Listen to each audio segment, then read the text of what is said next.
Ley número 1. La ley del tope.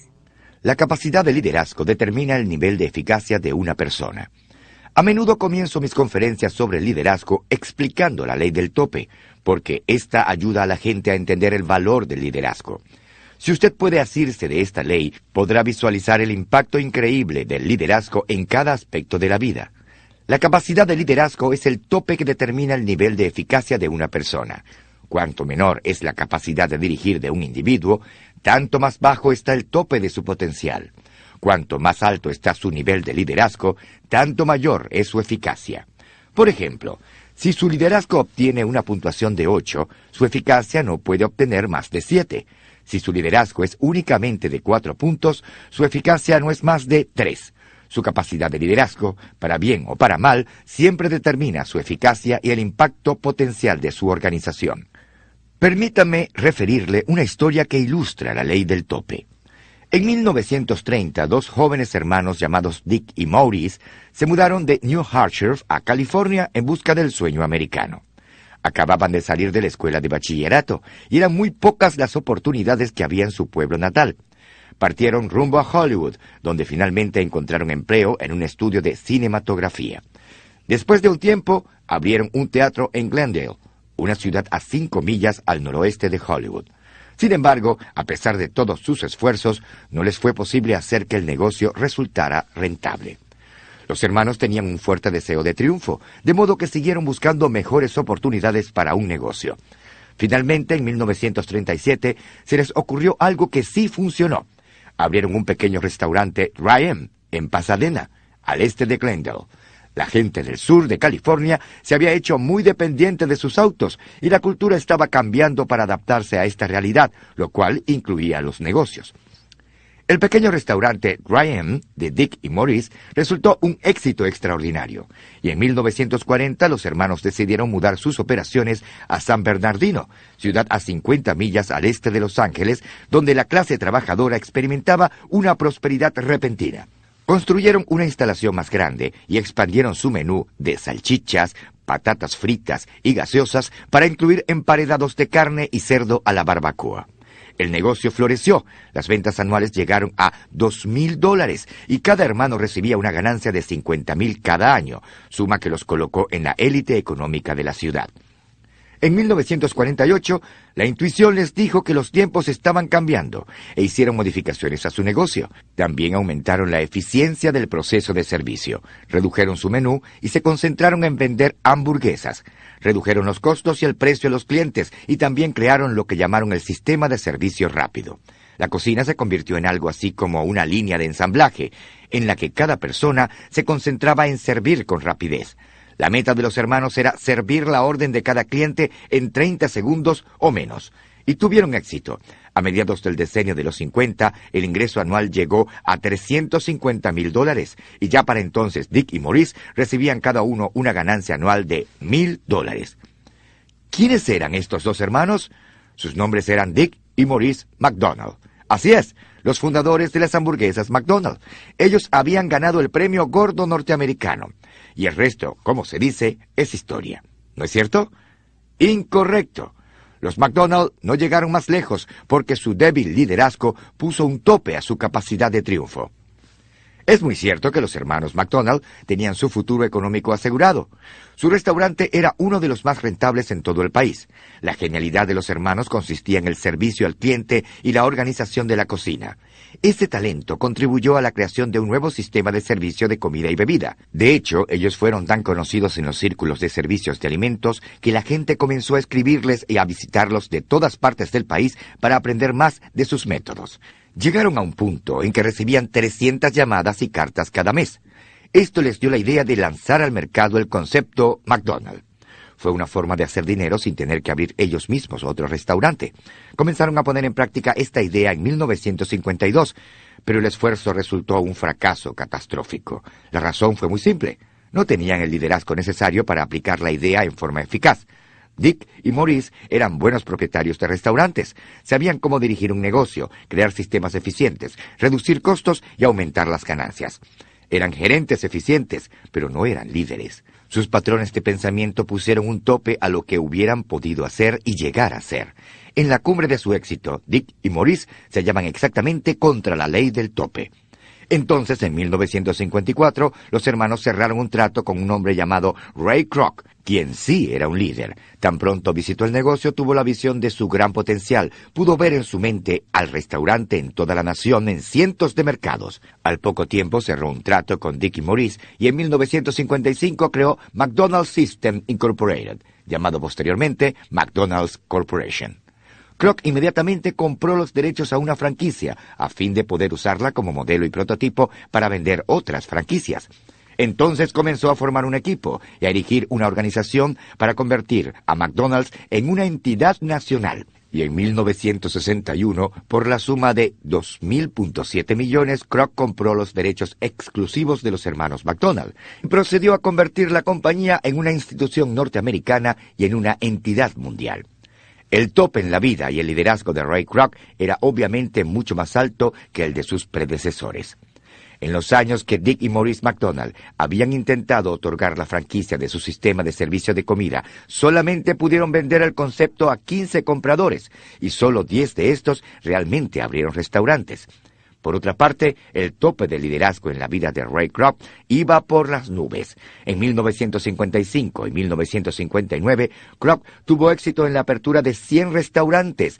4 años después, había 500 McDonald's. Hoy, la compañía ha abierto más de 21,000 restaurantes en no menos de 100 países. La capacidad de liderazgo, o más específicamente, la falta de capacidad de liderazgo, fue el tope de la eficacia de los hermanos McDonald. Creo que el éxito está al alcance de casi todo el mundo, pero también creo que el éxito personal sin capacidad de liderazgo solo produce una eficacia limitada. El impacto de una persona representa solo una fracción de lo que podría ser si ésta tuviese un buen liderazgo. Cuanto más alto desee escalar, tanto más necesita el liderazgo. Cuanto más sea el impacto que desee causar, tanto mayor influencia necesitará. Donde quiera que mire, usted podrá encontrar personas inteligentes, talentosas y exitosas que solo llegan hasta allí debido a las limitaciones de su liderazgo. Por ejemplo, cuando Apple inició operaciones a fines de los años 60, Steve Wozniak era el cerebro detrás del computador Apple. Su tope de liderazgo era bajo, pero ese no era el caso de su socio Steve Jobs. Su tope era tan alto que erigió una organización de categoría mundial y le dio un valor de 9 cifras. Ese es el impacto de la ley del tope. Hace algunos años conocí a Don Stephenson, presidente de Global Hospitality Resorts Incorporated de San Diego, California, una compañía internacional de asesoría y consultoría en servicios de hospitalidad. Durante el almuerzo le hice preguntas acerca de su organización. En la actualidad es consultor principalmente, pero al comienzo había asumido la administración de hoteles y centros de turismo a los que no les iba bien económicamente. La compañía supervisaba muchas instalaciones excelentes, como la Costa en el sur de California. Don dijo que cuando ellos asumían la administración de una organización, siempre comenzaban haciendo 2 cosas. Primero, capacitaban a todo el personal para mejorar su nivel de servicio a los clientes. Y segundo, despedían al líder. Cuando él me dijo eso, al principio me sorprendí. ¿Siempre lo despiden?, pregunté. ¿Todas las veces? Sí, dijo él. ¿No hablan primero con la persona para ver si es un buen líder?, pregunté yo. No, respondió él. Si fuera un buen líder, la organización no estuviera en el caos en que está. Yo pensé, por supuesto, es la ley del tope. Para alcanzar el nivel más alto de eficacia, usted debe elevar el tope en una forma u otra. La buena noticia es que el despido del líder no es la única forma. Así como enseño en mis conferencias que hay un tope, también enseño que usted puede elevarlo. Pero eso es el tema de otra ley de liderazgo.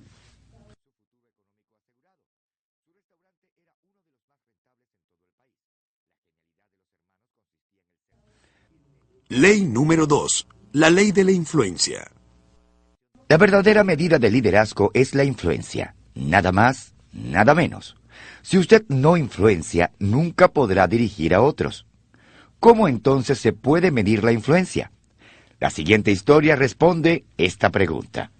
Según los resultados de una votación publicados por el Daily Mail de Londres, la princesa Diana y la Madre Teresa recibieron el primer y segundo lugar, respectivamente, como las personas más humanitarias del mundo. Esto es algo que no sucede a menos que se tenga mucha influencia. ¿Cómo alguien como la princesa Diana llegó a ser considerada al mismo nivel que la Madre Teresa? Por la sencilla razón que ella tenía el poder de la ley de la influencia. En 1981, Diana se convirtió en el centro de atención y el motivo número 1 de conversación del mundo al casarse con el príncipe Carlos de Inglaterra. Casi 1.000 millones de personas vieron la ceremonia nupcial de Diana, que fue transmitida por televisión desde la Catedral de San Pablo. Y desde ese día en adelante la gente no parecía obtener suficientes noticias acerca de ella. Al principio solo era una vocera y fungía como catalizadora para la recaudación de fondos, pero con el paso del tiempo su influencia aumentó y también su capacidad para hacer que las cosas se hicieran realidad. El surgimiento de una líder. Al principio, el título de princesa le había concedido una plataforma para dirigirse a otros, pero pronto se convirtió en una persona de influencia por sí misma.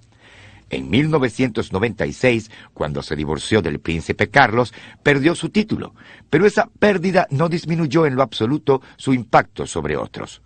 Por el contrario, su influencia continuó aumentando, mientras que la de su esposo y la de sus suegros iba en declive, a pesar de los títulos reales y su posición. ¿Por qué? Porque Diana entendió de manera intuitiva la ley de la influencia. Irónicamente, aún en su muerte, Diana siguió influyendo en otras personas. Su funeral fue transmitido por televisión y por la radio BBC, y traducido en 44 idiomas. La NBC calculó que el auditorio total llegó a la cifra de 2.500 millones de espectadores, más del doble de los que vieron su boda. La princesa Diana ha sido caracterizada de muchas formas, pero una palabra que no recuerdo que se haya usado para referirse a ella es líder. Sin embargo, ella fue exactamente eso. Fundamentalmente, Diana hizo realidad algunas cosas porque era influyente. Y recuerde que el liderazgo es influencia. Nada más, nada menos. La gente tiene muchos conceptos errados acerca del liderazgo. Cuando las personas oyen que alguien tiene un título impresionante o una posición de liderazgo asignada, suponen que la persona es un líder. A veces es cierto, pero los títulos no tienen mucho valor cuando se trata del liderazgo. El verdadero liderazgo no puede ser otorgado, nombrado ni asignado. Solo procede de la influencia y ésta no puede imponerse. Debe ser ganada. Lo único que un título puede comprar es un poco de tiempo, sea para aumentar su nivel de influencia sobre otros o para eliminarlo. La gente ha adoptado muchos mitos o conceptos erróneos acerca de los líderes y el liderazgo. He aquí los 5 más comunes. Número 1. El mito del administrador. Un error muy difundido es que el liderazgo y la administración son lo mismo. La diferencia principal entre las dos cosas es que el liderazgo consiste en influir en la gente para que siga al líder, mientras que la administración se enfoca en los sistemas y los procesos de mantenimiento.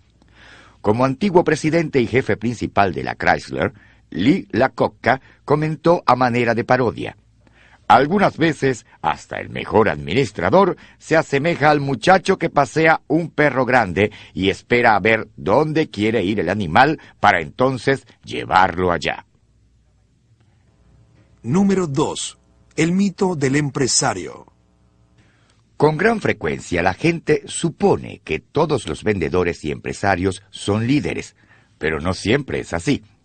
A menudo ellos pueden persuadir a la gente por un momento, pero no tienen influencia a largo plazo. Número 3. El mito del conocimiento. Mucha gente naturalmente supone que los que poseen conocimiento e inteligencia son líderes, pero eso no sucede de manera instantánea. Usted puede visitar cualquier universidad importante y conocer hombres de ciencia ocupados en la investigación y filósofos cuyo poder de raciocinio es tan alto que se sale de las gráficas, pero cuya capacidad para dirigir es tan baja que ni siquiera se registra en las gráficas. El coeficiente intelectual no necesariamente equivale a liderazgo. Número 4. El mito del precursor. Otro concepto erróneo es que todo el que está frente a la multitud es un líder, Pero ser el primero no siempre es lo mismo que ser el líder. Número 5. El mito de la posición. Como ya se dijo, el peor de todos los conceptos erróneos acerca del liderazgo es aquel que se basa en la posición. Stanley Hofstein afirmó: no es la posición lo que hace el líder, es el líder quien hace la posición. Observe lo que sucedió hace varios años en Corning, la agencia publicitaria conocida antiguamente como Saatchi & Saatchi. En 1994, inversionistas institucionales de Saatchi & Saatchi obligaron a la junta directiva a despedir a Maurice Saatchi, el jefe principal de la compañía. ¿Cuál fue el resultado? Varios de los ejecutivos lo siguieron. También lo siguieron algunas de las cuentas más grandes de la compañía, incluidas British Airways y Mars, el fabricante de caramelos.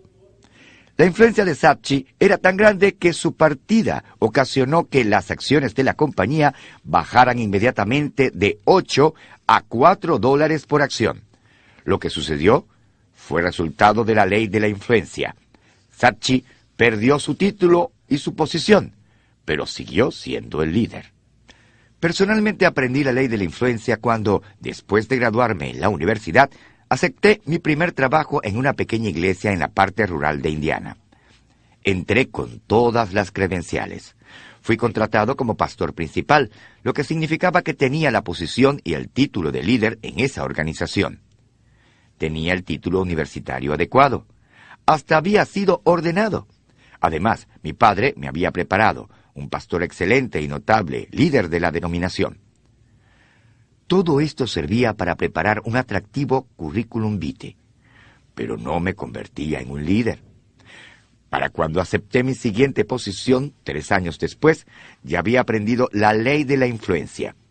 Reconocí que se requiere un gran esfuerzo para ganar influencia en cualquier organización y para ganarse el derecho de ser el líder. Admiro y respeto el liderazgo de mi buen amigo Bill Hybels, pastor principal de la iglesia Willow Creek Community Church en el sur de Barrington, Illinois, una de las iglesias más grandes de Norteamérica.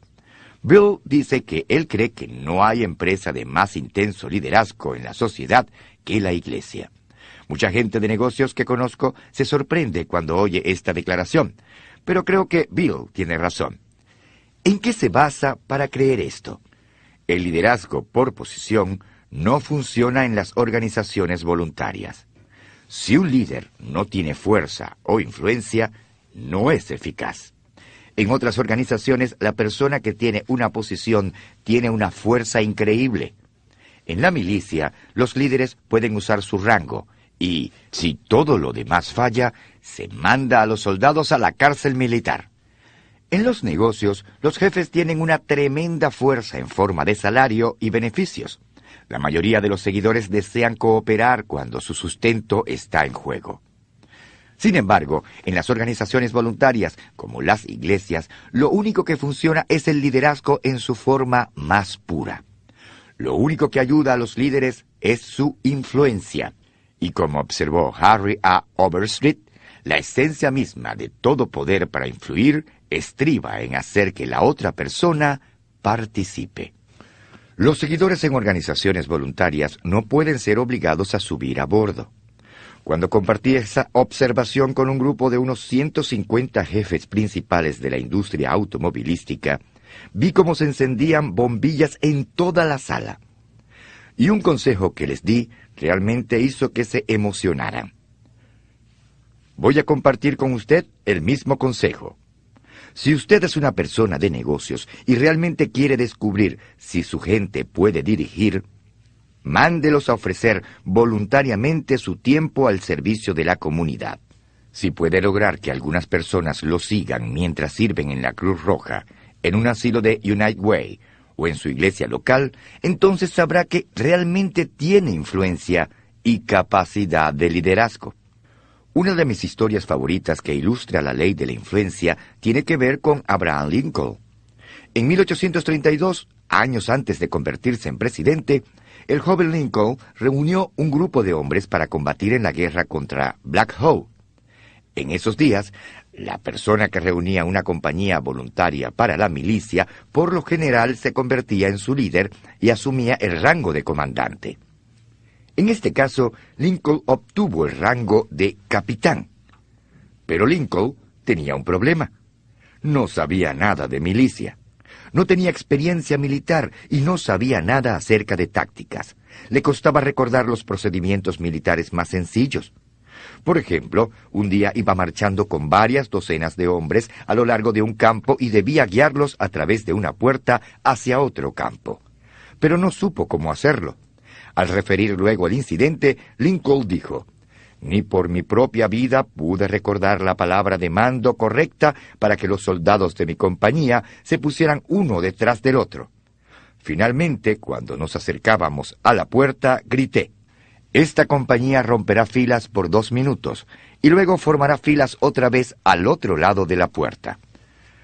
Con el paso del tiempo, el nivel de influencia de Lincoln sobre otros en la milicia en realidad disminuyó. Mientras otros oficiales se destacaron y obtuvieron rango, Lincoln comenzó a ir en dirección opuesta. Comenzó con el título y la posición de capitán, pero esto no le sirvió de mucho. No pudo superar la ley de la influencia. Al final de su servicio militar, Abraham Lincoln encontró su lugar adecuado cuando bajó a la categoría de soldado raso. Afortunadamente para él y para el destino de nuestro país, Lincoln llegó a superar su incapacidad de influir en otros. Con el tiempo y con mucho esfuerzo y experiencia personal, se convirtió en una persona de impacto e influencia notables. Mi proverbio favorito acerca del liderazgo es este: el que se cree líder y no tiene seguidores solo está dando un paseo. Si usted no puede influir en otros, estos no lo seguirán. Y si ellos no lo siguen, usted no es un líder. Esa es la ley de la influencia. No importa lo que cualquier persona le diga. Recuerde que el liderazgo es influencia, nada más, nada menos. Ley número 3. La ley del proceso. El liderazgo se desarrolla diariamente, no en un día. En las conferencias, cuando enseño acerca del liderazgo, la gente inevitablemente me pregunta si el líder nace. Siempre respondo: sí, por supuesto que nace. Aún no he conocido a uno que haya venido al mundo en otra forma. Todos nos reímos y luego respondemos la verdadera pregunta: si el liderazgo es algo que el individuo posee de forma innata o no. Aunque es verdad que alguna gente nace con dones naturales más grandes que otros, la capacidad de dirigir es en realidad una combinación de destrezas que en su mayor parte pueden ser aprendidas y mejoradas. Pero el proceso no tiene lugar de la noche a la mañana. En un estudio de 90 líderes principales de varios campos, los expertos en liderazgo Warren Bennis y Burt Nanus hicieron un descubrimiento acerca de la relación entre el crecimiento y el liderazgo. Es la capacidad de desarrollar y mejorar las destrezas lo que marca la diferencia entre los líderes y sus seguidores. En otras palabras, los líderes exitosos son aprendices. Aunque usted no tenga gran capacidad natural para el liderazgo, su desarrollo y su progreso probablemente se producirán basándose en las 4 fases siguientes. Fase 1. No sé lo que no sé. La mayoría de las personas no reconocen el valor del liderazgo. Creen que el liderazgo es solo para unos cuantos, para las personas que están en las más altas posiciones de la compañía. Me di cuenta de esto cuando el rector de una universidad me dijo que solo unos cuantos alumnos se habían inscrito en el curso de liderazgo que allí se ofrecía. ¿Por qué no se inscribieron más? Porque solo unos pocos se dieron cuenta que les faltaba habilidad y ellos tenían que influenciar a otros. Fase 2. Sé lo que no sé. Por lo general, en algún momento de la vida, somos colocados en una posición de liderazgo y miramos a nuestro alrededor y descubrimos que nadie nos está siguiendo. Nos damos cuenta de que necesitamos aprender a dirigir, y ese es el momento cuando podemos comenzar a mejorar en realidad. Fase 3. Crezco y aprendo y eso comienza a ser evidente. Cuando usted reconoce su falta de destreza y empieza una disciplina diaria de crecimiento en el liderazgo, comienzan a suceder cosas muy emocionantes. Su influencia crece y también su impacto, y aquello lo inspira a seguir creciendo. Fase 4. Simplemente actúo por lo que sé. Cuando usted está en la fase 3, puede ser muy eficaz como líder, pero tiene que pensar bien cada acción que ha de tomar. Sin embargo, cuando se halla en la fase 4, su capacidad de dirigir es casi instantánea. Y es allí donde la recompensa es más grande que la vida. Pero la única forma de llegar a ese lugar es obedeciendo la ley del proceso y pagando el precio. El liderazgo se desarrolla diariamente, no de un día para otro. Hay un viejo refrán que dice, los campeones no se convierten en campeones en el cuadrilátero, simplemente se les reconoce allí. Esto es cierto. Si usted quiere ver cómo alguien se forja como campeón, mire su rutina diaria. El antiguo campeón de peso pesado, Joe Frazier, dijo, usted puede trazar el plan de una pelea o el plan de una vida, pero cuando comienza la acción usted depende de sus reflejos. Allí es donde se demuestra el trabajo que ha hecho durante cada día. Si hizo trampas en la oscuridad de la madrugada, la gente se va a dar cuenta ahora bajo las luces brillantes. El boxeo es una buena analogía del desarrollo del liderazgo, porque consiste en una preparación diaria. Aunque la persona tenga talento natural, debe entrenarse y prepararse para tener éxito. Uno de los más grandes líderes de este país era fanático del boxeo. Su nombre fue Theodore Roosevelt. Un boxeador él mismo. Era la máxima expresión de un hombre de acción. No solo era un líder eficaz, sino que también fue el más pintoresco de todos los presidentes de los Estados Unidos de Norteamérica.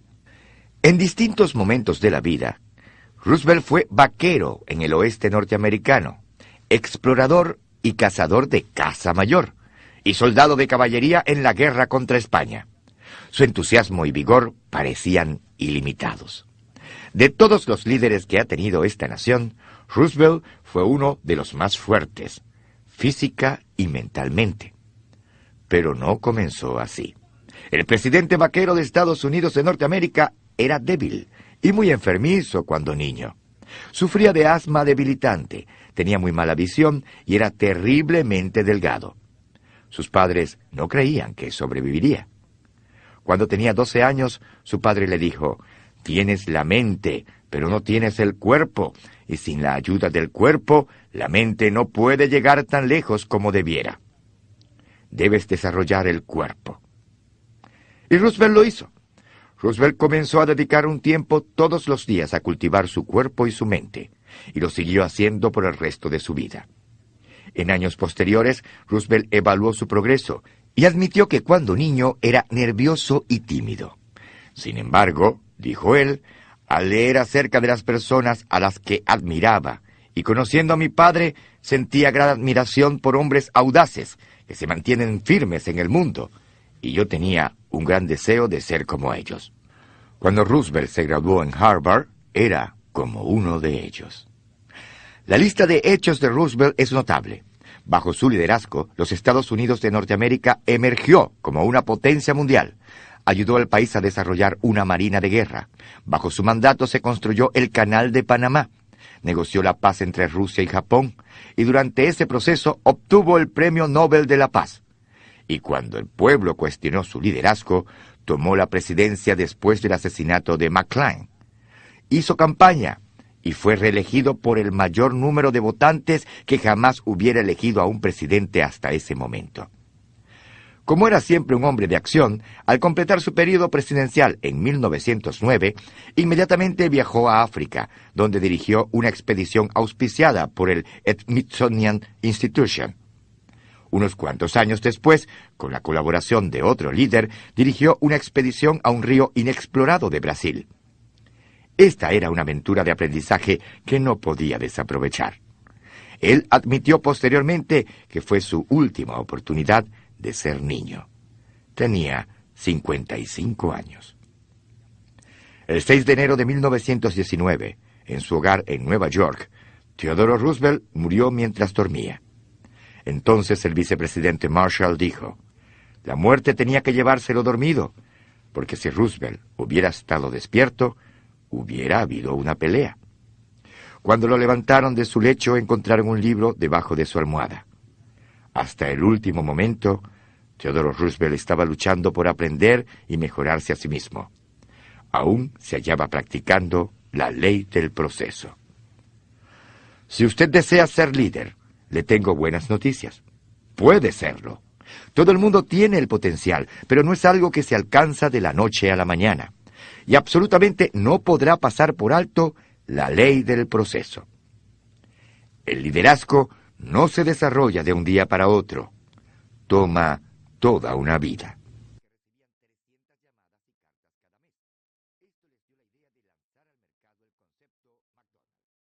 Número 4. La ley de la navegación. Cualquiera puede gobernar un barco, pero se necesita que un líder planee la ruta. En 1911, 2 grupos de exploradores emprendieron una misión increíble. Aunque usaron estrategias y rutas diferentes, los líderes de los equipos tenían la misma meta: ser los primeros en la historia en llegar al Polo Sur. La historia de estos grupos son ilustraciones claras de la ley de la navegación. Uno de los grupos fue dirigido por el explorador noruego Roald Amundsen. Antes de la salida de su equipo, Amundsen había planeado su viaje con mucho esmero.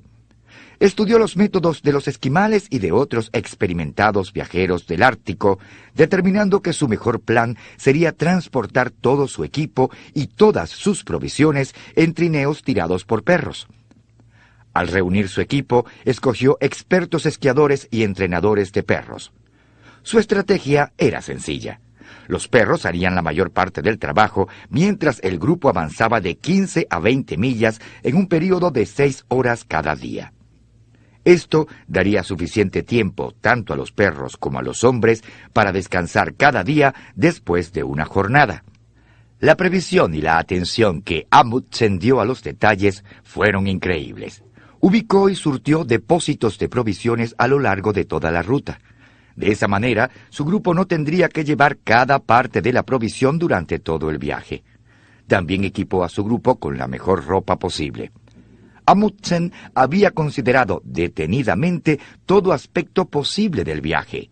Lo había estudiado a fondo y había hecho planes conforme a ello. Y obtuvo buenos resultados. El peor problema que sucedió en el viaje fue que a uno de los hombres se le infectó un diente y tuvieron que sacárselo. El otro equipo de hombres fue dirigido por Robert Falcon Scott, un oficial de la Marina Británica que previamente había hecho algunas exploraciones en el área antártica. La expedición de Scott fue la antítesis de la de Amundsen.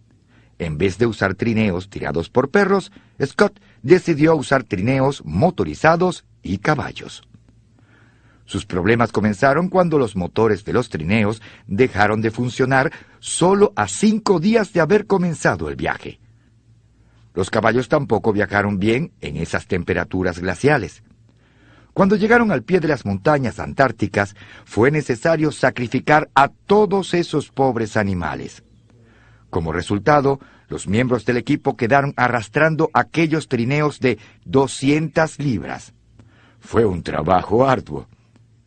Scott tampoco había puesto suficiente atención en el resto del equipo del grupo. La ropa estaba tan mal diseñada que todos los hombres sufrieron de congelación. Uno de los miembros del grupo necesitaba 1 hora todas las mañanas para ponerse las botas en sus pies hinchados y gangrenosos. Todos fueron cegados por el reflejo de la nieve debido a las gafas inadecuadas que Scott había proporcionado. Lo peor de todo era que el grupo siempre estuvo escaso de comida y agua. Esto también fue consecuencia del mal planeamiento de Scott. Los depósitos de provisiones que Scott estableció no fueron abastecidos adecuadamente, estaban demasiado lejos uno del otro y muy mal señalados, por lo cual era difícil encontrarlos. Como tenían poco combustible para derretir la nieve, todos se deshidrataron.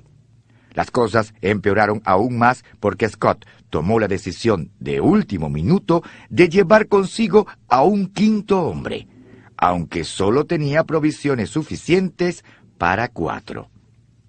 Después de abarcar 800 penosas millas en 10 semanas, el exhausto grupo de Scott finalmente llegó al Polo Sur el 17 de enero de 1912. Allí encontraron la bandera noruega que ondeaba al viento y una carta de Amundsen. El otro equipo, bien dirigido, había llegado primero a la meta, con más de un mes de antelación. El viaje de este grupo al polo fue muy malo, pero esa no era la peor parte de la historia. El largo viaje de regreso fue terrible. Scott y sus hombres se estaban muriendo de hambre y tenían la enfermedad del escorbuto. Pero Scott, incapaz de guiar hasta el fin, no era consciente de la situación difícil en la que se encontraban. Estaban contra el tiempo y tenían muy pocos alimentos. Y sin embargo, insistió en recolectar 30 libras de muestras geológicas para llevar de regreso.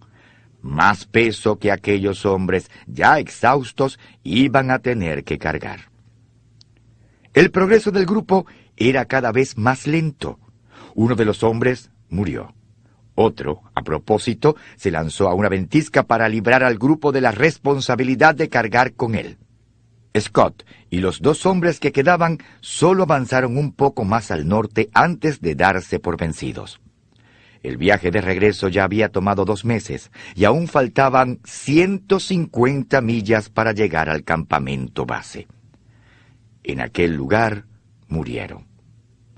Hoy sabemos su historia porque pasaron sus últimas horas escribiendo unos diarios. Algunas de las últimas palabras de Scott fueron: «Moriremos como caballeros». Creo que esto demuestra que el brío y el poder para aguantar no se ha ido de nosotros. Robert Falcon Scott tenía valor, pero no tenía liderazgo. Como no pudo vivir según la ley de navegación, esta acabó con él y sus compañeros. Los seguidores necesitan líderes que puedan navegar, guiar eficazmente con ellos, y cuando enfrenten situaciones de vida o muerte, la necesidad es más que obvia. Sin embargo, en otro momento, aun cuando las consecuencias no sean tan serias, la necesidad es igualmente grande. La verdad es que casi cualquier persona puede gobernar el barco, pero se necesita de un líder para trazar la ruta. Esta es la ley de la navegación. Recuerdo la primera vez que realmente entendí la importancia de la ley de la navegación. Tenía 38 años y estaba dirigiendo mi segunda iglesia, Faith Memorial en Lancaster, Ohio. Antes de mi llegada allí, en 1972, el crecimiento de la congregación se había estancado por aproximadamente una década. Pero en 1975, nuestra asistencia había aumentado de 400 a más de 1000. Yo sabía que podíamos seguir creciendo y alcanzar a más personas si tan solo construíamos un nuevo auditorio. Aunque eso lo hizo un desafío, ese no era el mayor obstáculo. Poco antes de que yo entrara a Faith Memorial, había tenido una gran confrontación con respecto a otra propuesta de construcción, y el debate había sido fuerte, divisivo y encarnizado. Por eso yo sabía que, mientras más lideraba ese proyecto por primera vez, estaba experimentando una gran oposición a mi liderazgo. Me esperaba una situación difícil, y si yo, como líder, no navegaba bien, podía hundir la nave. En ese momento desarrollé una estrategia que desde entonces he usado varias veces en mi liderazgo. Escribí los pasos de la misma para recordarla siempre. Predetermine un programa de acción. Trace sus metas. Ajuste sus prioridades. Notifique al personal clave. Dé cierto tiempo a la aceptación. Comience a actuar. Espere problemas. señale los buenos éxitos siempre. Revise su plan diariamente. Esto se convirtió en mi plan para navegar con mi gente. Yo sabía exactamente cuál debía ser nuestro plan de acción. Yo había considerado todas las alternativas posibles y sabía que esa era la única solución viable. Mi meta era diseñar y construir la instalación, pagarla en 10 años y unificar a toda la gente en el proceso. Comencé a prepararme para la reunión de la congregación cuando obtendría la aprobación del proyecto. Lo primero que hice fue encargar a los miembros de la junta directiva y a un grupo de líderes financieros claves para que efectuaran un análisis de nuestros patrones financieros y de crecimiento en 20 años. El análisis abarcaba los 10 años anteriores y proyecciones para los siguientes 10 años. Basados en eso, formulamos un presupuesto de 10 años que explicaba detenidamente cómo manejaríamos las finanzas. Toda la información necesaria estaba en un informe de 20 páginas que daríamos a los miembros de la congregación. Mi siguiente paso era notificar a los líderes claves. Comencé con los que tenían más influencia y me reuní con ellos individualmente, y a veces en grupos pequeños. En el transcurso de varias semanas me reuní con más o menos 100 líderes. Les presenté la visión y respondí sus preguntas. Luego esperé algún tiempo para que esos líderes influyeran al resto de la gente en la congregación. Cuando llegó el tiempo de la reunión, estábamos listos para entrar en acción. Tomó varias horas presentar el proyecto a ellos. Distribuí el informe de 20 páginas que contenía los planos del edificio, el análisis financiero y los presupuestos.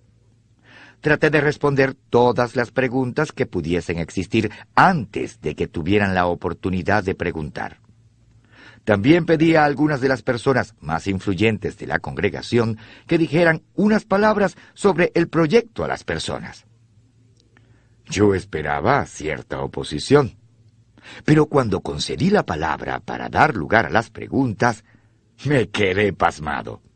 Solo hubo 2 preguntas. Una persona quería saber cuál sería la ubicación de las fuentes de agua en el edificio, y la otra preguntó el número de lavabos. En ese momento supe que había navegado con éxito en las aguas turbulentas. Cuando se hizo el cómputo final, 98% de la gente había votado a favor. Esta fue una maravillosa experiencia de aprendizaje para mí. Sobre todo descubrí que el secreto de la ley de navegación es la preparación. Cuando usted se prepara bien, infunde confianza y esperanza en su gente. La falta de preparación produce el efecto opuesto. No es el tamaño del proyecto lo que determina su aceptación, apoyo y éxito, sino el tamaño del líder. Es por eso que digo que cualquiera puede navegar un barco, pero se necesita que un líder planee la ruta. Y si usted es un buen navegante, puede llevar a su gente a cualquier parte.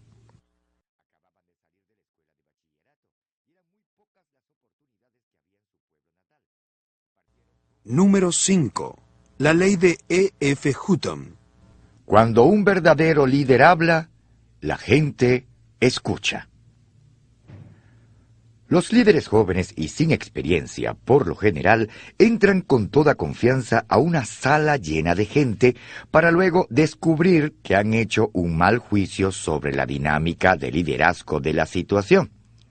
Eso me ha pasado a mí. Pero cuando me sucedía, la mayoría de las veces reconocía mi error al poco tiempo. Ese fue el caso cuando presidí mi primera reunión de la junta directiva como líder joven. Ocurrió en la primera iglesia que dirigí en el área rural de Indiana, exactamente después de haberme graduado en la universidad a la edad de 22 años. Apenas tenía un mes de estar en la iglesia, y estaba dirigiendo a un grupo de personas cuya edad promedio era de 50 años. La mayoría de las personas que estaban en la reunión llevaban más tiempo en la iglesia que yo de vivir. Fui a esa reunión sin ideas preconcebidas, sin orden del día y sin la menor clave. Pensé que como era el líder designado, todos me seguirían. Con toda la sabiduría y el conocimiento de mis 2 decenios de experiencia en la vida, inicié la reunión y pregunté si alguien tenía un asunto del cual hablar. Hubo una pausa breve mientras miré a todos en la mesa. Y entonces un hombre de unos 60 años, llamado Claude, aclaró su voz y dijo: «Yo tengo algo». «Hable usted, señor Claude», dije. «Bueno», dijo él, «últimamente cuando se toca el piano durante los cultos, percibo que está desafinado». «Sí, yo he percibido lo mismo», dijo otro miembro de la directiva. Presentó la moción de que llamemos a un afinador de pianos de Louisville para que se encargue del problema, dijo Claude. «Esa es una gran idea», comenzó a decir todo el mundo en la mesa. «Yo secundo la moción», dijo Benny, el miembro de la directiva que estaba sentado al lado de Claude. «Muy bien», dije yo. «¿Alguien más tiene algo que decir?» «Sí», dijo Claude. «El otro día noté que uno de los vidrios en uno de los salones de la escuela dominical estaba quebrado. Tengo en la granja un pedazo de vidrio que quedaría bien allí. Benny, tú eres muy buen vidriero.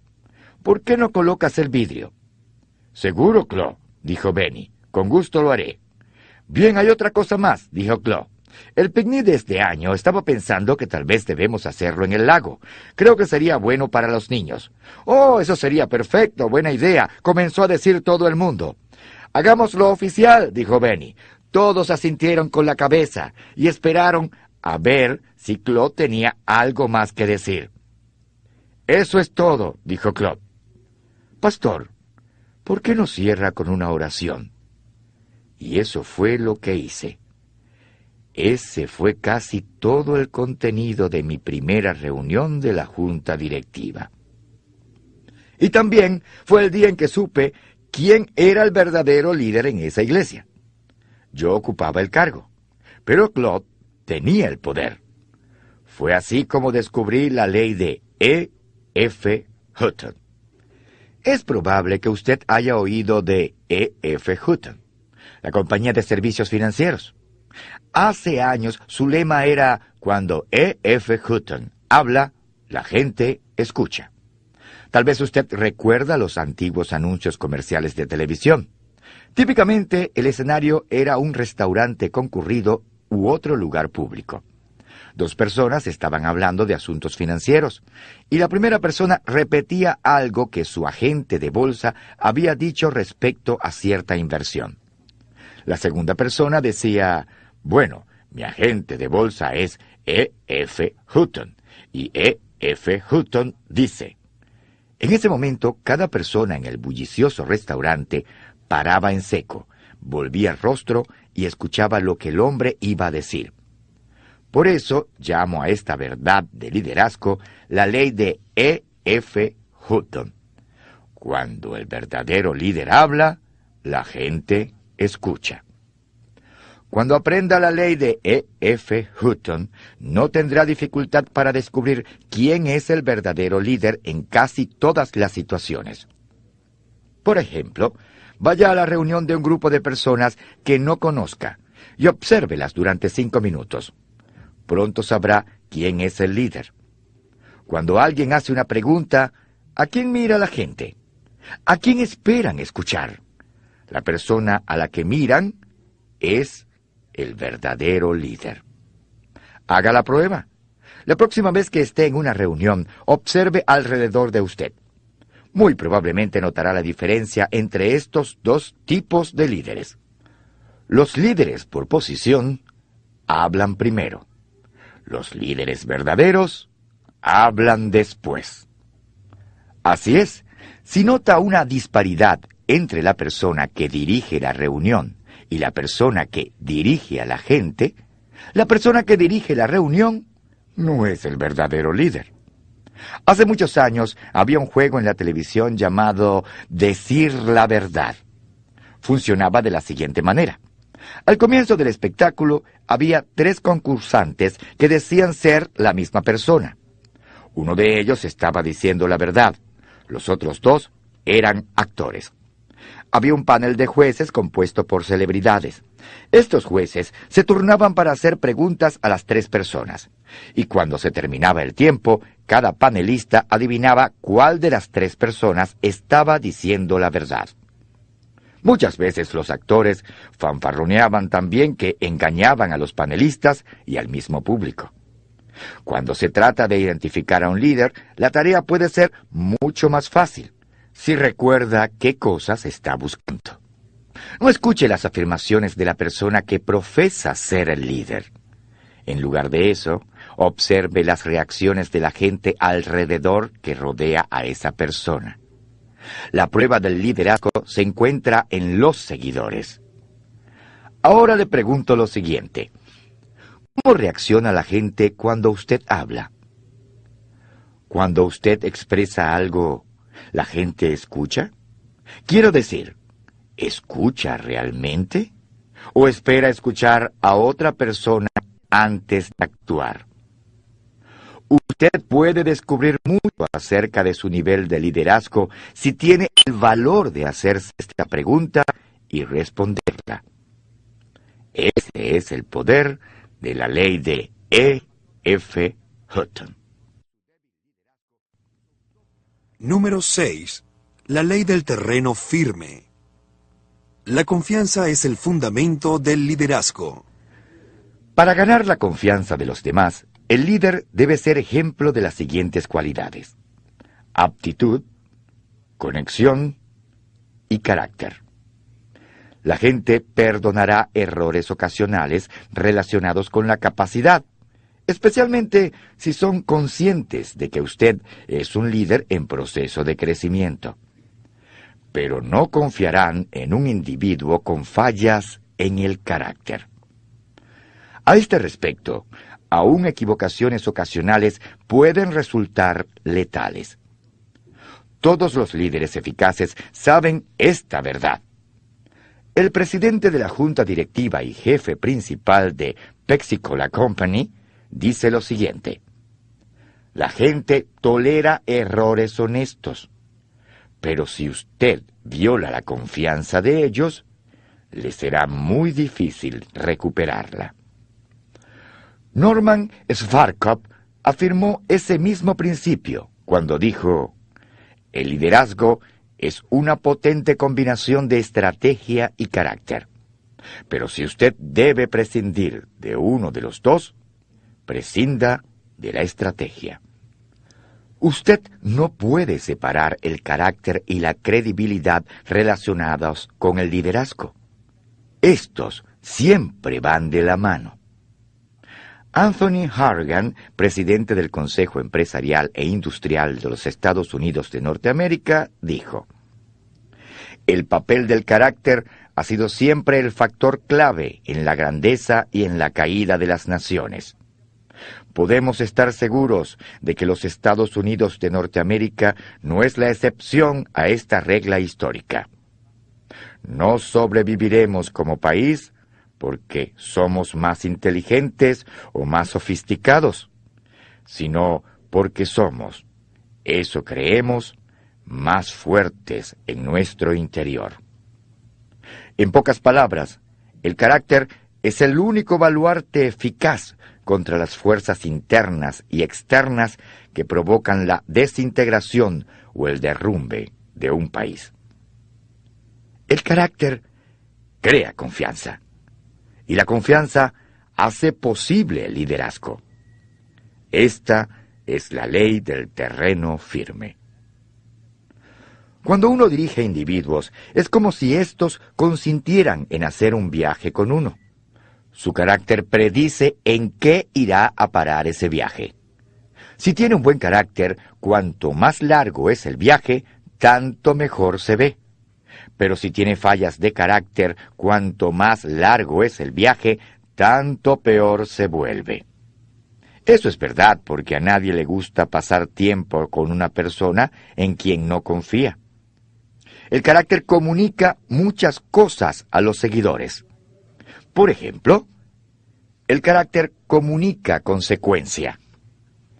No se puede contar día tras día con los líderes que no tienen fuerza interior porque su capacidad de desempeño cambia constantemente. Primero, el gran Jerry West de la NBA comentó una vez: usted no podrá obtener mucho en la vida si solo trabaja los días en los que se siente bien. Si su gente no sabe qué esperar de usted como líder, en algún momento dejarán de buscar su liderazgo. Segundo, el carácter comunica potencial. John Morley observó: ningún hombre puede escalar más allá de las limitaciones de su carácter. Esto es especialmente cierto cuando nos referimos al liderazgo. Craig Weatherup explica: no se gana la confianza de otros por hablar simplemente de ella. Se gana cuando se obtienen resultados, siempre con integridad y de tal forma que muestre una verdadera consideración personal hacia la gente con quien se trabaja. Tercero, el carácter comunica respeto. Si usted no tiene fuerza interior, no podrá ganar el respeto de los demás. El respeto es algo absolutamente esencial para que un liderazgo sea duradero. ¿Cómo ganan respeto los líderes? Tomando sabias decisiones, admitiendo errores y anteponiendo a sus planes personales lo que es mejor para sus seguidores y la organización. El buen carácter de un líder infunde confianza a sus seguidores. Pero cuando un líder la quebranta, pierde su capacidad de dirigir. Esa es la ley del terreno firme. Recordé esto mientras escuchaba la lección que enseñaba a mi amigo Bill Hybels. Bill dirigía una sesión titulada Lecciones de la pesadilla del liderazgo, y compartía ciertas observaciones de algunos errores de liderazgo que Robert McNamara y la administración de Johnson cometieron durante la guerra de Vietnam. La incapacidad de la administración de establecer prioridades entre muchos retos, su aceptación de falsas suposiciones y el hecho de que Johnson no hubiera encarado serios conflictos en el personal. Sin embargo, en mi opinión, lo más importante que Bill compartió en aquella conferencia tenía que ver con el hecho de que los líderes norteamericanos, incluido McNamara, no enfrentaron ni admitieron públicamente los terribles errores que cometieron con relación a la guerra de Vietnam. Sus acciones afectaron la confianza del pueblo norteamericano y así violaron la ley del terreno firme. Desde entonces, Estados Unidos de Norteamérica ha estado sufriendo las repercusiones. En su libro Retrospectivamente, McNamara relata que repetidamente minimizaba las bajas estadounidenses y solo decía verdades a medias respecto a la guerra. Por ejemplo, él dice: a mi regreso a Washington desde Saigón el 21 de diciembre de 1963, no fui completamente sincero cuando dije a la prensa: observamos los resultados de un incremento muy sustancial de la actividad en Vietcong. ¿Cierto? Pero después añadí: revisamos los planes de los vietnamitas del sur y creemos firmemente que tendrán éxito. En el mejor de los casos, eso es una exageración. Durante un tiempo, nadie cuestionó las declaraciones de McNamara, porque no había ninguna razón de desconfiar en el liderazgo del país. Pero con el tiempo, el pueblo reconoció que sus palabras y los hechos no coincidían. Fue entonces cuando el pueblo estadounidense comenzó a perder fe. Años después, McNamara admitió su falta. Nosotros, los de las administraciones de Kennedy y Johnson que participamos en las decisiones sobre Vietnam, actuamos según lo que pensábamos que eran los principios y las tradiciones de esta nación. Tomamos las decisiones a la luz de esos valores, pero estábamos equivocados, terriblemente equivocados.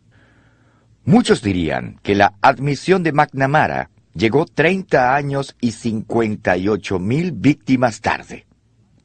Así como la confianza del pueblo estadounidense en sus líderes mermó, también su deseo de seguirlos.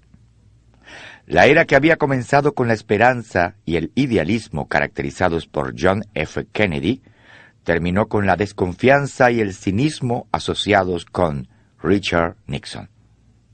Cuando un líder quebranta la ley del terreno firme, su liderazgo paga un precio. McNamara y el presidente Johnson perdieron la confianza del pueblo norteamericano y, en consecuencia, su capacidad de dirigir sufrió. A la larga, McNamara renunció al cargo de secretario de Defensa. Johnson, político consumado, reconoció su posición debilitada y no participó como candidato a la reelección. Pero las repercusiones de la confianza perdida no terminaron allí. La desconfianza del pueblo estadounidense en los políticos ha continuado hasta este día y sigue aumentando. Ningún líder puede traicionar la confianza de su pueblo y esperar influirlo. La confianza es el fundamento del liderazgo. Viole la ley del terreno firme, podrá seguir siendo el líder.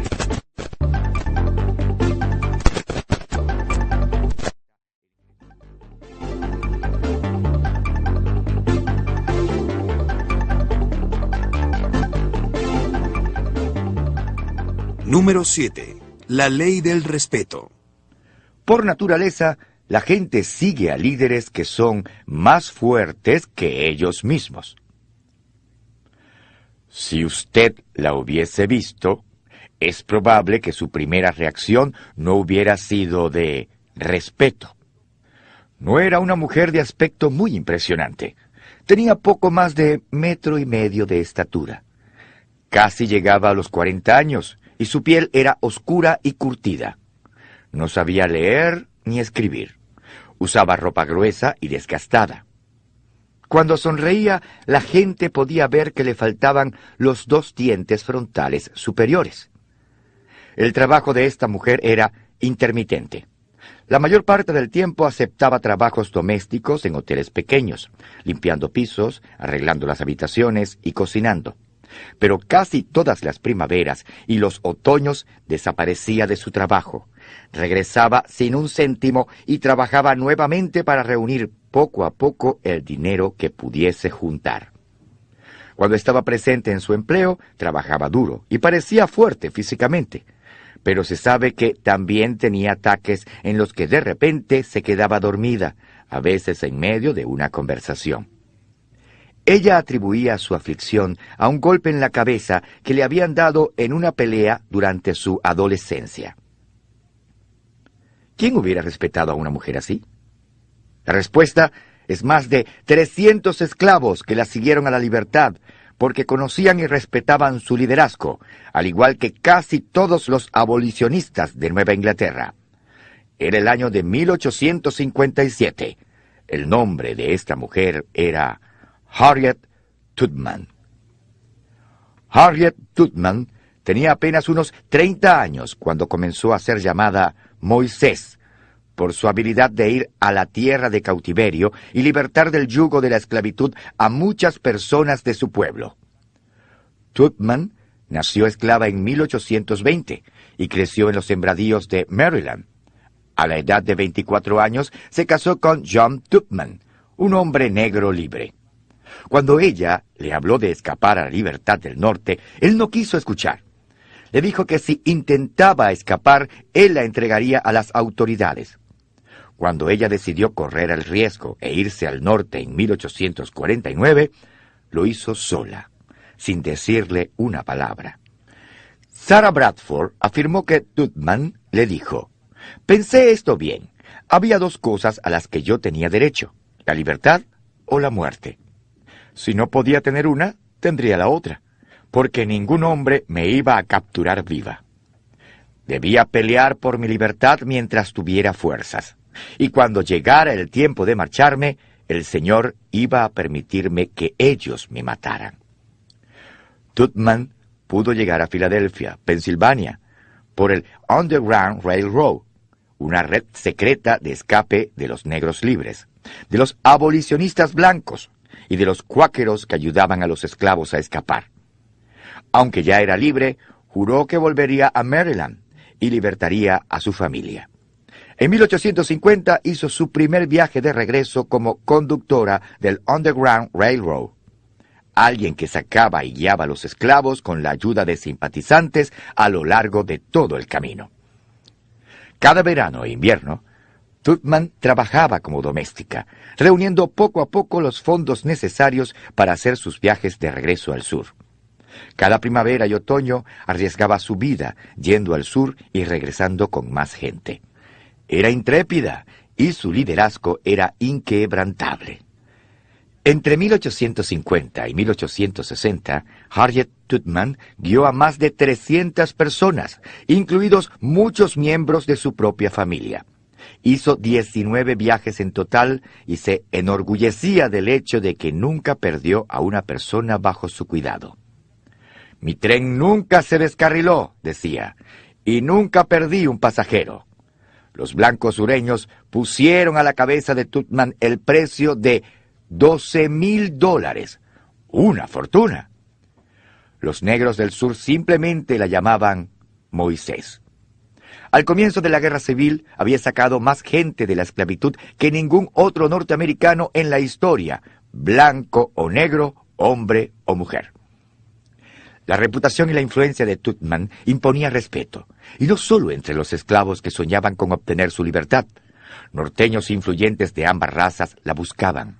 Hablaba en reuniones y en hogares a lo largo de Filadelfia, Pensilvania, Boston, Massachusetts, St. Catharines, Canadá, Auburn y Nueva York, donde finalmente se estableció.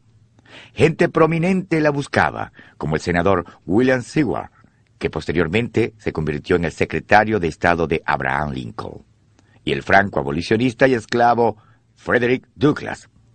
El consejo y el liderazgo de Tutman también fueron buscados por John Brown, el famoso abolicionista revolucionario.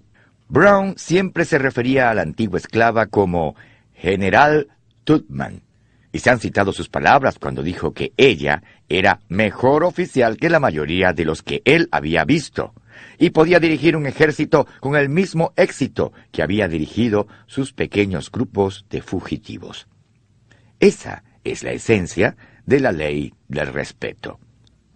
Harriet Tutman no parecía ser candidata al liderazgo porque la suerte estaba contra ella. No había recibido educación, vivía en una cultura que no respetaba a los afroamericanos y trabajaba en un país donde las mujeres aún no tenían derecho al voto. A pesar de sus circunstancias, se convirtió en una líder increíble. La razón es sencilla. Los individuos por naturaleza siguen a líderes que son más fuertes que ellos. Todo el que entraba en contacto con ella reconocía su poderoso liderazgo y se sentía obligado a seguirla. Así es como funciona la ley del respeto. La gente no sigue a otros por accidente. Siguen a individuos cuyo liderazgo respetan. Alguien que tiene un liderazgo de 8 en una escala de 1 a 10, en la que 10 es lo más alto, no sale a buscar un 6 para seguirlo. Por naturaleza sigue a un 9 o a un 10. Los menos capacitados siguen a los altamente capacitados y dotados. Esa es la ley del respeto. Observe lo que ocurre cuando un grupo de personas se reúne por primera vez. Tan pronto empiezan a interactuar, los líderes que hay en el grupo se hacen cargo inmediatamente. Piensan en términos de la dirección en la que desean ir y a quienes quieren llevar con ellos.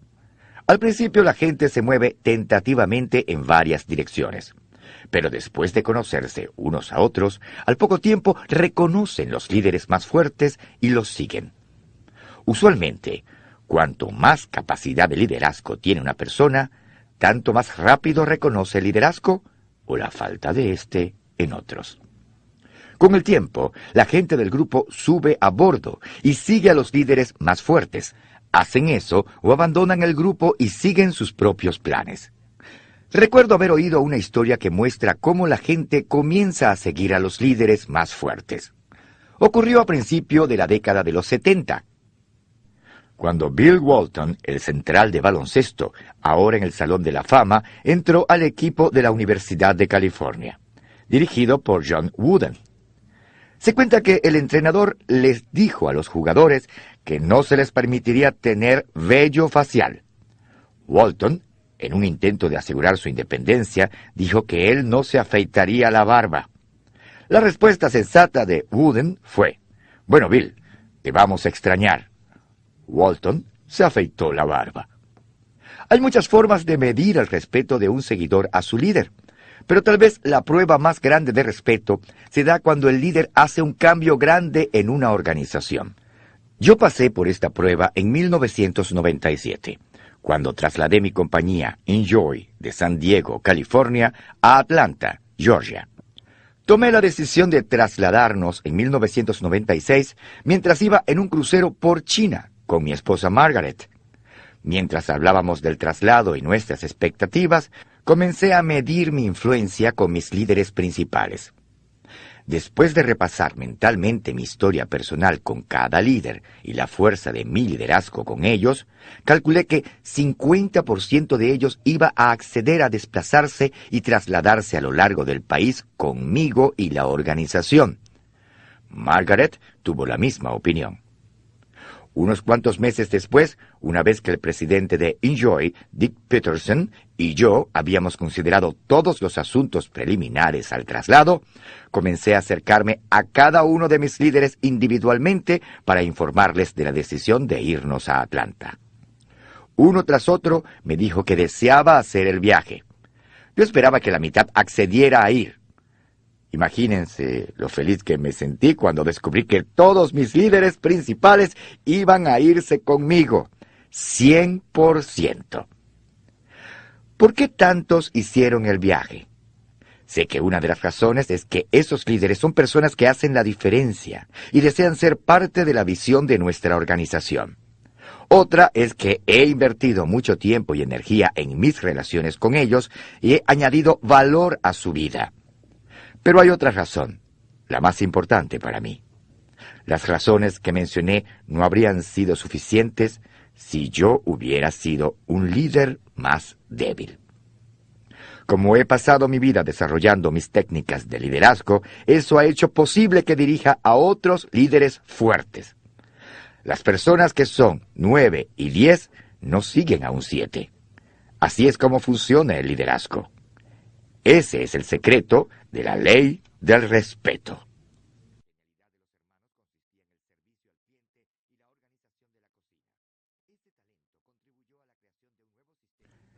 Número 8. La ley de la intuición. Los líderes evalúan todas las cosas con pasión de liderazgo. ¿Recuerda el programa de televisión Dragnet? Si lo recuerda, probablemente conoce la frase que Jack Webb hizo famosa en ese programa. Solo los hechos, señora, solo los hechos. De todas las leyes del liderazgo, la ley de la intuición es tal vez la más difícil de entender. ¿Por qué? Porque depende de mucho más que de solo los hechos.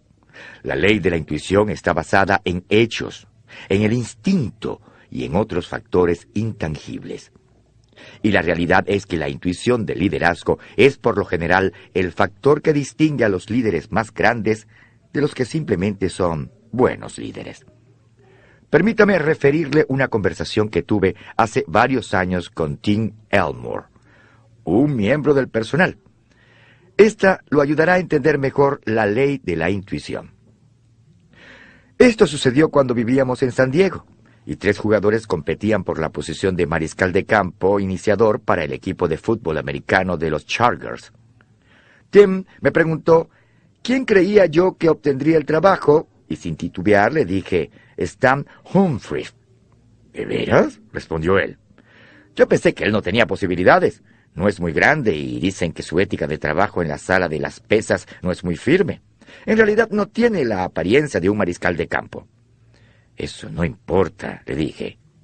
Él es un mejor líder. Observa a Stan mientras juega y verás que tiene la capacidad de ver cualquier situación, llamar la jugada correcta y llevarla a cabo. Es él quien va a obtener el trabajo. Y Stan obtuvo el trabajo. Era tan bueno que en 1995 pudo llevar al Supertazón a un equipo tan débil como el de San Diego. Todos los mariscales de campo profesionales tienen talento físico. Al nivel profesional, las diferencias en la capacidad física no son realmente tan importantes. Lo que hace a un hombre un soporte de tercera y a otro un integrante del Hall de la Fama es la intuición. Los grandes pueden ver cosas que otros no pueden, hacer cambios y avanzar antes de que los demás se den cuenta de lo que está sucediendo. El tipo de intuición informada que los entrenadores y mariscales de campo tienen el día del juego es similar a la que tienen los líderes. Los líderes ven todo con una predisposición del liderazgo y como resultado, de manera instintiva, casi automática, saben qué hacer. Usted puede ver este tipo de instinto de reacción inmediata en todos los grandes líderes. Por ejemplo, observa el desempeño profesional del general del ejército de los Estados Unidos de Norteamérica, H. Norman Schwarzkopf. Una y otra vez se le asignaban comandos que otros evitaban, pero él podía cambiar totalmente la situación debido a su excepcional intuición del liderazgo y a su capacidad de actuar. Schwarzkopf había estado 17 años en el ejército, cuando finalmente obtuvo la oportunidad de comandar un batallón. Esto sucedió en diciembre de 1969, durante su segundo recorrido por Vietnam como teniente coronel. El comando que nadie quería era el del primer batallón de la Sexta Infantería, conocido como el Primero de la Sexta. Pero como el grupo tenía tan mala reputación, le pusieron de sobrenombre el Peor de la Sexta.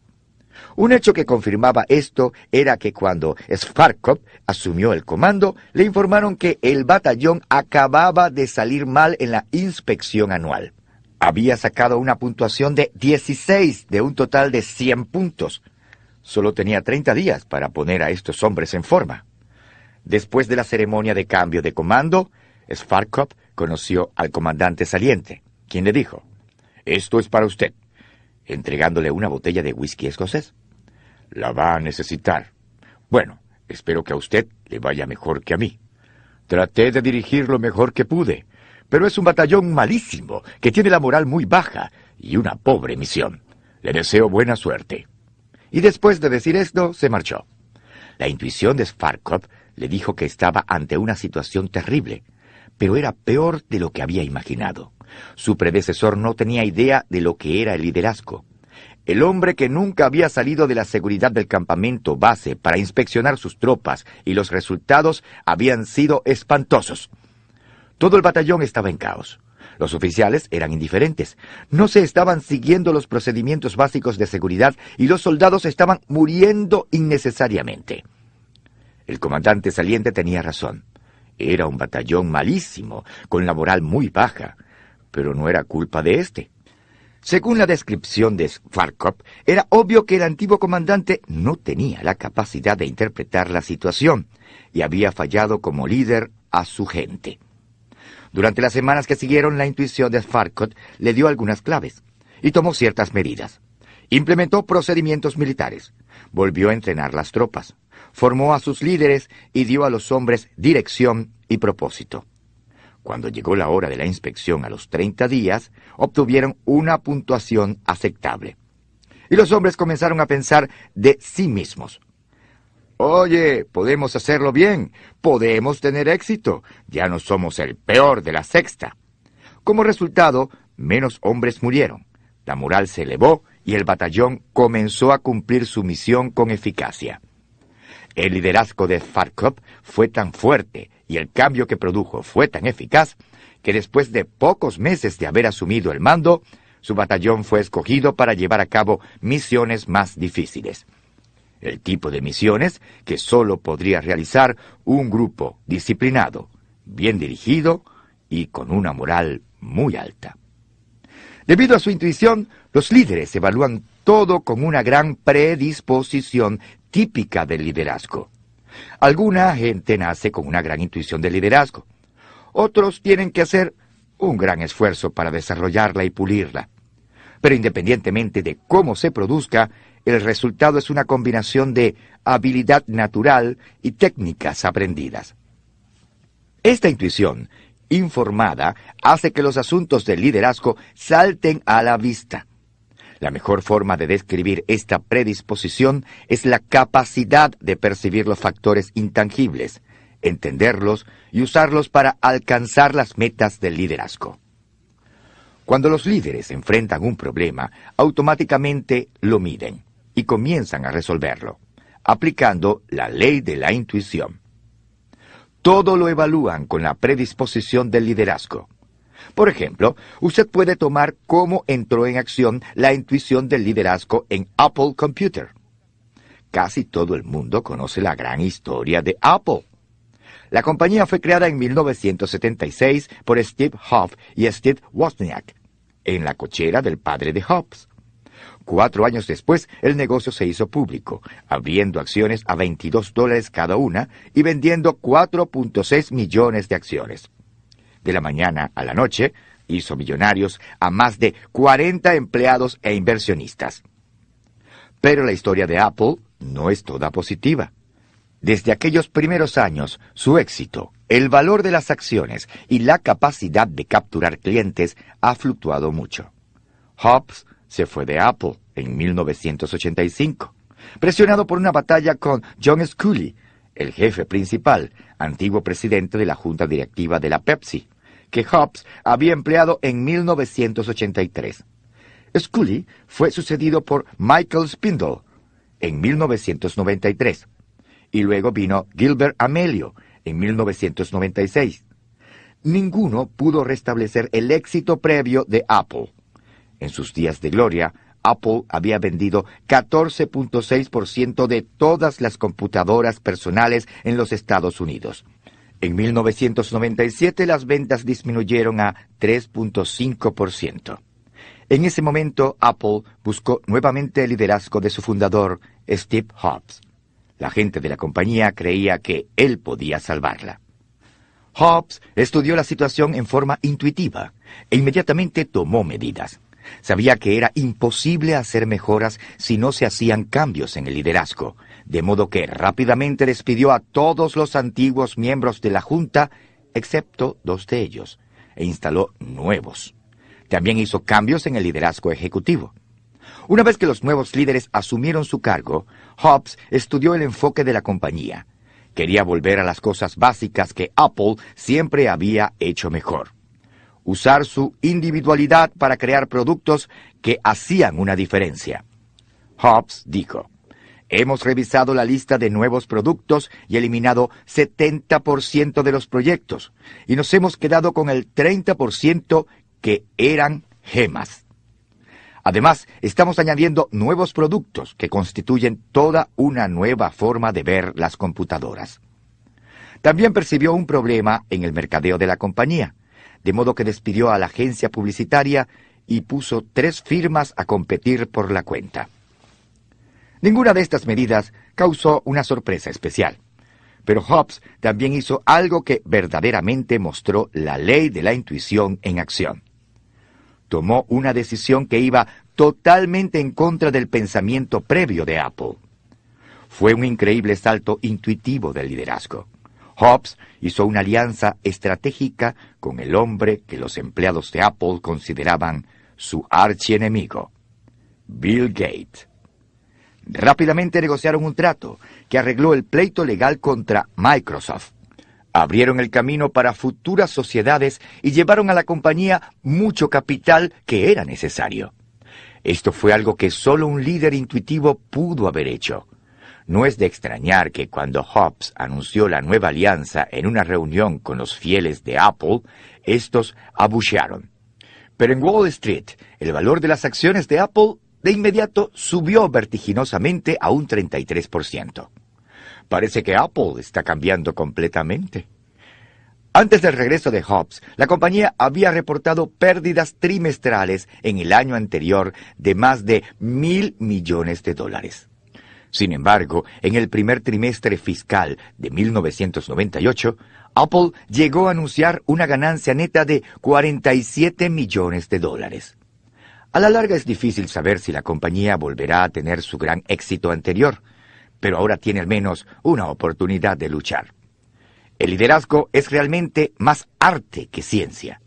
Los principios del liderazgo son constantes, pero la aplicación de los mismos cambia con cada líder y cada situación. Por eso es necesaria la intuición. Sin ella, uno puede ser tomado por sorpresa. Y esa es una de las peores cosas que le puede suceder a un líder. Si desea dirigir por largo tiempo, usted debe obedecer la ley de la intuición.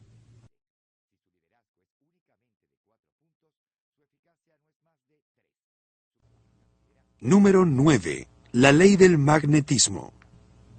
Quien es usted es a quien atrae. Los líderes eficaces siempre están al acecho de personas valiosas. Creo que cada uno de nosotros lleva una lista mental del tipo de gente que nos gustaría tener en nuestra organización. Piense en lo siguiente. ¿Sabe qué tipo de personas está buscando ahora mismo? ¿Cómo describiría a los empleados perfectos? ¿Qué cualidades poseen estos individuos? ¿Quiere que sean dinámicos y emprendedores? ¿Está buscando líderes? ¿Desea usted que sean personas de 20, 40 o 60 años? Deténgase ahora por un momento y escriba una lista de las cualidades que desea en la gente de su equipo. Busque un lápiz o un bolígrafo y escriba la lista ahora. ¿Ahora? ¿Qué determina si obtiene las personas que desea y si éstas poseen las cualidades que busca? La respuesta puede sorprenderlo. Aunque no lo crea, lo que usted quiere no es lo que determina qué tipo de individuos ha de obtener, sino lo que usted es. Por ejemplo, si usted pensó que le gustaría tener grandes líderes y usted es un líder excelente, entonces coincide y probablemente eso es lo que usted obtendrá.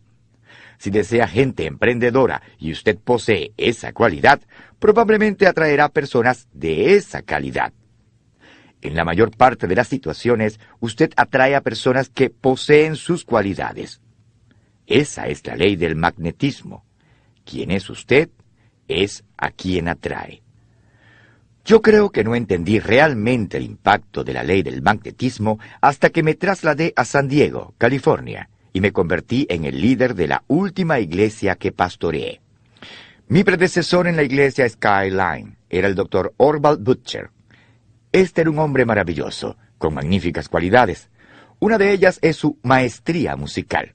Toca el piano y tiene una hermosa voz de tenor irlandés. Cuando llegué en 1981, Skyline tenía una sólida reputación por su magnífica música.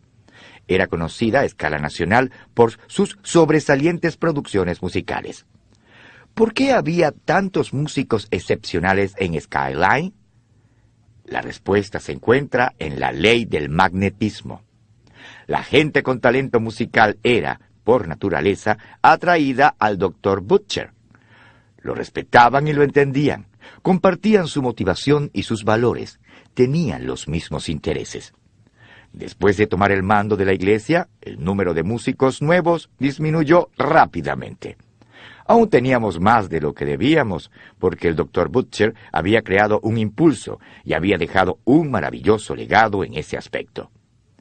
¿Sabe usted qué tipo de gente comenzó a llegar a la iglesia? Líderes. Esto se debió a la ley del magnetismo. Nuestra organización se convirtió en un imán para las personas con capacidades de liderazgo. Obviamente, es posible que un líder salga a reclutar personas diferentes a él. Los buenos líderes saben que uno de los secretos del éxito es buscar un personal que compense los puntos débiles de ellos.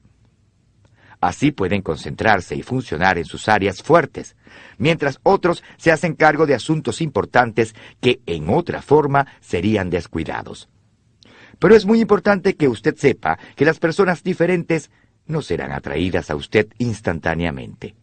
Los líderes atraen a individuos que son como ellos.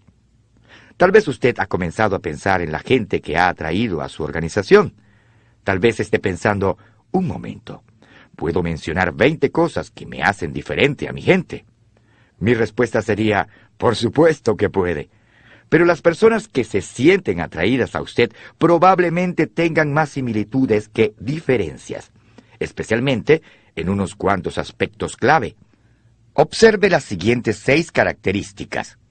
Probablemente descubrirá qué tienen en común. Actitud, generación, trasfondo, valores, experiencia, capacidad de liderazgo. Podemos ver un ejemplo vívido de la ley del magnetismo entre los líderes militares de la Guerra Civil. Cuando los estados del sur se separaron, no se sabía en qué lado pelearían muchos de los generales. Robert E. Lee era considerado el mejor general de la nación, y el presidente Lincoln le ofreció el comando del ejército de la Unión. Pero Lee nunca habría considerado pelear contra Virginia, su estado natal. Rechazó la oferta y se unió a los Estados Confederados, y lo siguieron los mejores generales del país. Si Lee hubiese decidido dirigir un ejército de la Unión, muchos otros buenos generales lo habrían seguido al norte. Como resultado, probablemente la guerra habría sido mucho más corta. Habría durado 2 años en vez de 5, y cientos de miles de vidas habrían sido salvadas. Esto le demuestra que cuanto mejor sea el líder, tanto mejores líderes atraerá. Y eso causa un impacto increíble en todo lo que usted hace. ¿Cómo es la gente que actualmente usted atrae a su departamento u organización? ¿Son líderes potenciales fuertes y capaces? ¿O podrían ser mejores?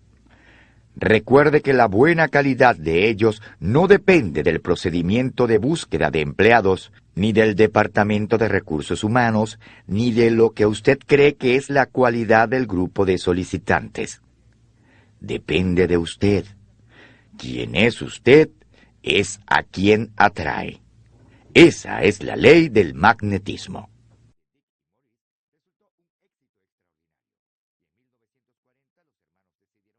Número 10. La ley de la conexión. Los líderes tocan el corazón antes de pedir la mano. Me encanta la comunicación. Es uno de los gozos y pasiones de mi vida. Aunque he dedicado más de 30 años a hablar profesionalmente, siempre ando en busca de formas de crecer y seguir mejorando en esa área. Por eso, cuando tengo la oportunidad, trato de ver a comunicadores de primera categoría. Por ejemplo, hice un viaje a San José, California, para ver una actividad patrocinada por la Cámara de Comercio local. Ese día hablarían figuras excepcionales de la comunicación. Mi favorita fue Elizabeth Doyle. Ninguno le llegaba a los talones. Sin duda usted ha oído hablar de Elizabeth Doyle. Es abogada de profesión, fue miembro del gabinete de las administraciones de Reagan y Bush y presidenta de la Cruz Roja de los Estados Unidos de Norteamérica. Es una comunicadora maravillosa. Su don particular, que mostró ese día en San José, era hacer sentir a todos en el auditorio, a mí inclusive, como si realmente fuera nuestra amiga. Me hizo sentir contento de estar allí. El punto básico es que ella sabe realmente cómo conectarse con la gente.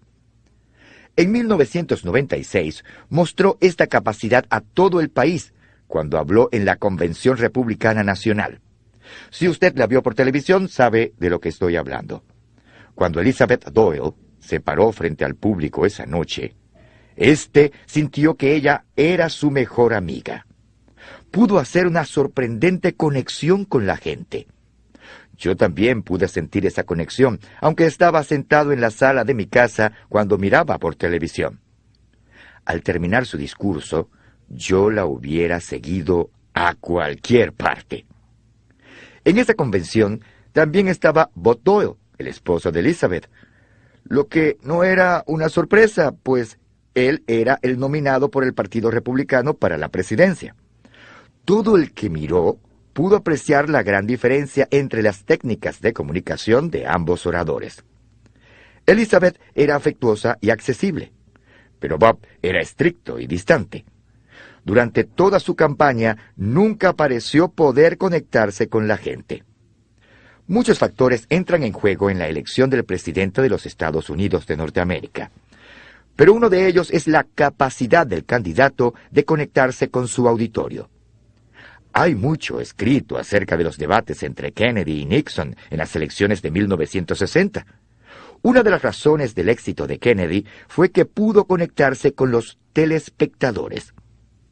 Hubo el mismo tipo de conexión entre Ronald Reagan y sus auditorios.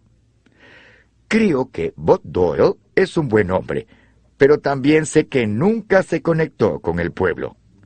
Irónicamente, después de terminada la carrera por la presidencia, Doyle apareció en Saturday Night Live, un programa que hizo burla de él durante toda la campaña, y en el que se daba a entender que era anticuado y que no tenía sentido del humor.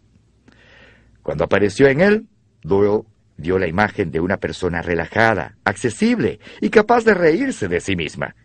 Cayó en gracia al público. No puedo dejar de preguntarme qué habría sucedido si hubiera hecho lo mismo desde el principio de su campaña. Los líderes eficaces saben que uno primero debe tocar el corazón de la gente antes de pedirles una mano. Esa es la ley de la conexión. Todos los grandes comunicadores reconocen esta verdad y la llevan a práctica casi de manera instintiva. Uno no puede hacer que la gente actúe si primero no conmueve sus emociones. El corazón está primero que la mente. La conexión con la gente no es algo que solo debe ocurrir cuando el líder se comunica con un grupo de personas. También debe haber conexión en el plano individual.